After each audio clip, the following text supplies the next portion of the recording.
जय श्री राम। स्वागत है परम प्रिय मेरे भाई बहन आप सभी का अपने परिवार हिंदू रिचुअल चैनल में। शरद पूर्णिमा जो 30 अक्टूबर 2020 को हम सभी को प्राप्त हो रही है, इस दिन खीर बना करके सारी रात चंद्रमा की प्रकाश में रखा जाता है। ये आप सभी लोग जानते हैं। महालक्ष्मी जी की विशेष पूजा की जाती है, ये भी आप सभी लोग जानते हैं। पर शरद पूर्णिमा जिसको कोजागिरी पूर्णिमा भी कहा जाता है, इस दिन चंद्रदेव की विशेष पूजा का बड़ा ही महत्व है। विशेष करके उन भाई बंधुओं के लिए जिनका बीपी हाई रहता है अथवा लो रहता है, जिनका हृदय संबंधित जिन भाई बहनों को बीमारी है अथवा जिनको कफ संबंधित बीमारी है, अथवा जो हमारे विद्यार्थी हैं, बच्चे हैं, जिनका मन जो है पढ़ाई में नहीं लगता है, अथवा जो काम करने वाले भी भाई बहन हैं, एक जगह से मन बहुत जल्दी हट जाता है, वो कंसंट्रेट नहीं कर पाते हैं, मन चंचलायमान रहता है, दुविधा में रहता है, करूं ना करूं, करूं ना करूं। ये सब जो है चंद्रदेव के विरुद्ध होने के कारण अथवा उनकी अनुकूलता, उनकी प्रसन्नता न होने के कारण ये सारे लक्षण हमारे जीवन में आते हैं। यही नहीं, ग्रहण दोष जो चंद्रमा के कारण बनता है अथवा बन रहा है, अथवा आपकी महादशा में चंद्रदेव चल रहे हैं, अथवा अंतरदशा में अथवा प्रत्यंतर दशा में चंद्रदेव चल रहे हैं, अथवा आपके कुंडली में छठे, आठवें अथवा 12वें स्थान पर जो है चंद्रमा विराजमान है, तो भी आपको चंद्रदेव की विशेष आराधना शरद पूर्णिमा की रात्रि में अपने आचार्यों पुरोहितों को बुलाकर विनम्रता पूर्वक, भक्ति पूर्वक, अच्छी तरह से विश्वास पूर्वक कराना चाहिए। ऐसा करने से निश्चित ही भगवान की कृपा से, चंद्रदेव की प्रसन्नता से, महालक्ष्मी जी की प्रसन्नता से, क्योंकि इस रात्रि में को जागृति महीतले, महालक्ष्मी मैया स्वयं पहरा देखती हैं, भ्रमण करती हैं, तो अपनी बहन को प्रसन्न करने के लिए चंद्रदेव उस दिन जो है प्रसन्नता पूर्वक, जो भी भक्त उनकी आराधना करता है अथवा चंद्रमा का ध्यान ना भी गया तो हम सभी की मैया महालक्ष्मी मैया का ध्यान जाता है। और जो कई बार अनुष्ठान करने के बाद भी जो पुण्य फल की प्राप्ति नहीं होती है, शरद पूर्णिमा की रात्रि में चंद्रदेव की उपासना करके प्राप्त हो सकती है। इसका हमें पूरा का पूरा लाभ अवश्य लेना चाहिए। किसी कारणवश अगर हम अपने आचार्य पुरोहित को नहीं बुला पा रहे हैं और हमारे जीवन में हमें कुंडली का भी ज्ञान नहीं, हाँ, अगर किसी आचार्य पुरोहित जी ने बताया है कि हाँ आपके चंद्र अनुकूल नहीं है, आपकी महादशा चल रही है लेकिन आपको लाभ नहीं मिल रहा है, आपको जो है चंद्र अनुकूल नहीं, इसके कारण जो है आपको परेशानी हो रही है, मन चंचलायमान है, बीपी हावी रहती है, उसके कारण हाई बीपी में आदमी जैसे आराम अनावश्यक बातें करता है, अनावश्यक कार्य करता है, छटपटाता रहता है, लो बीपी में किन कर्तव्य विमूढ़ हो जाता है।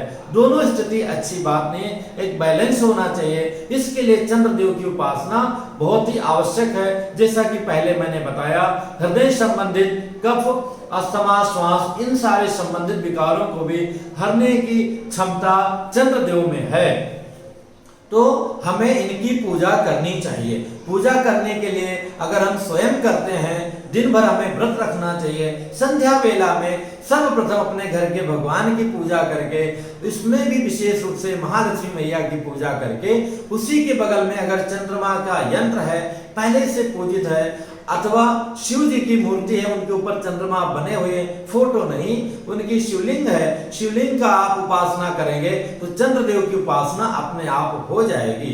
ये भी नहीं है, कोई बात नहीं है, चंद्रदेव तो प्रत्यक्ष देवता हैं और पूर्णिमा के दिन तो उनका पूर्ण दर्शन होता है, इसीलिए इस दिन इनका इतना बड़ा महत्व है। पूरी 16 कलाओं में और अपनी 27 पत्नियों के साथ में विराजमान है, किसी न किसी की दृष्टि तो अवश्य हम सभी पर पड़ेगी ही। तो इसलिए जो है चंद्रदेव संध्या वेला में नहा धो करके, मतलब प्रातः से उपवास वाले जो भी फल फ्रूट, ड्राई फ्रूट इत्यादि ग्रहण करें, संध्या वेला में स्नान इत्यादि करके श्वेत वस्त्र अथवा पीला वस्त्र धारण करें। इसके पश्चात में चंद्रमा के सामने जा करके थोड़ा अर्घ दे दें। उसके बाद में चंद्रमा को दिखा करके सफेद पुष्प चंद्रमा को प्रिय है वो अर्पण कर दें। ऐसे चंदन जो है सफेद चंदन अथवा मलयागिर चंदन अर्पण कर दें, धूप कर दें, दीप कर दें, तुलसी दल अर्पण कर दें। इसके बाद में भोग लगा दे, सफेद मिठाई बहुत प्रिय है, सफेद फल बहुत प्रिय है, ये सब अर्पण करके दक्षिणा इत्यादि चढ़ा करके प्रदक्षिणा करके प्रणाम करके उसके पश्चात में आसन के ऊपर बैठ जाना चाहिए। माला जाप स्वयं कैसे करें, अगर आपने वीडियो नहीं देखा है इस लिंक को टच करके देखिएगा, पूरा आपको जानकारी मिल जाएगी।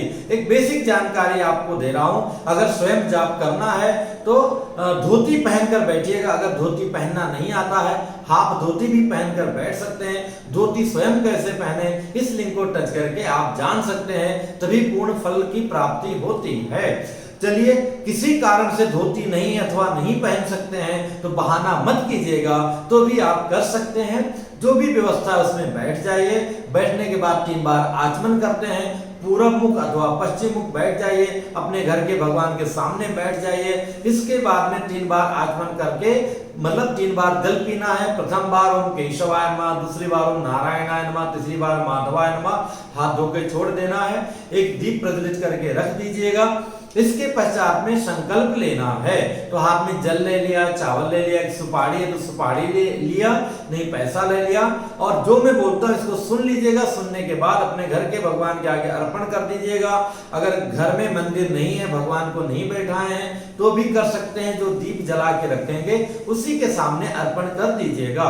ओम अद्य पूर्वोपचारित एवं ग्रह गुण गण विशेषण विशिष्टायाम शुभ पुण्य तिथौ अमुक गोत्रोत्पन्नो हम को हम अद्य चंद्रदेव प्रसन्नाथम शरद पूर्णिमायाम पावन पर्वो चंद्रदेव आराधनम जपात्मक आराधनम हम करिष्ये, ऐसा सुन करके छोड़ दीजिएगा।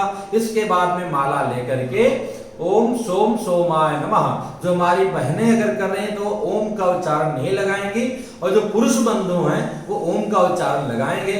ओम सोम सोमाय नमः, ओम सोम सोमाय नमः। इस मंत्र का जो है अधिक से अधिक जाप करना चाहिए।